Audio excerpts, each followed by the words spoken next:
using your Invitrogen ELISA kit. In this video, we will show you how to use a typical ELISA kit. However, before proceeding, be sure to check the kit-specific protocol for each assay. Let's start with what comes in your ready-to-use kit. Inside the box, you'll find a pre-coated ELISA plate with the capture antibody already absorbed to the bottom of each well. You'll also find standards and all the needed buffers and reagents to run the assay.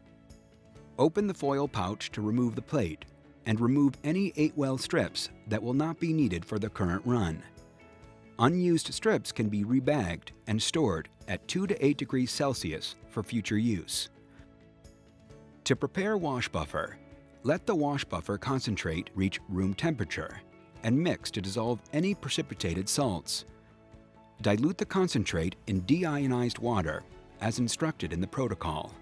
Reconstitute 1 vial of protein standard by following the provided instructions. Handle the protein gently and do not pipette up and down when first adding the buffer. Simply swirl and invert 5 times or very briefly vortex and let the standard sit for at least 10 minutes to ensure complete reconstitution.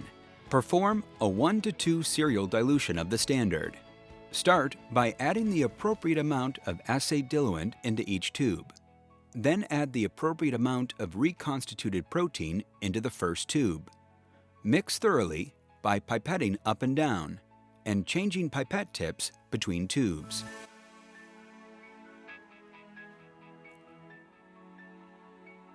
Add standards, controls, and samples to the ELISA plate.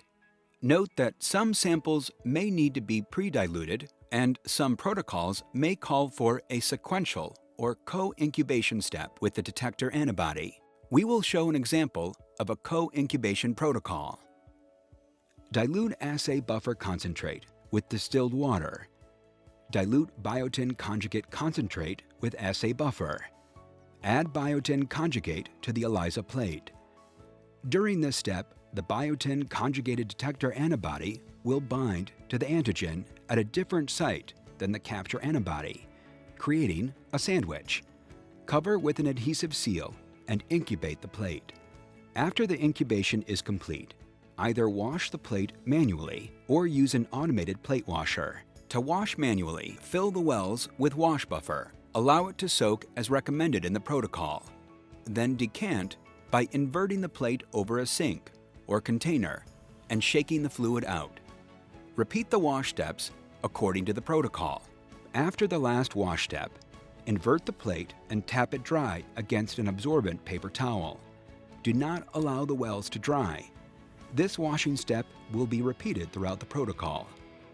After washing away unbound detection antibody, prepare streptavidin HRP by diluting the concentrate in assay buffer.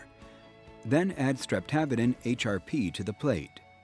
In this step, multiple streptavidin binding sites may be present on each biotin-labeled antibody molecule, leading to an enzymatic amplification signal. Incubate the plate as recommended in the protocol. Wash the plate as previously described to remove any excess enzyme. Add the chromogenic substrate. The intensity of the color developed is proportional to the amount of protein present in the sample. Incubate the plate at room temperature in the dark for 30 minutes. To stop the enzymatic reaction, add stop solution. The solution will turn yellow.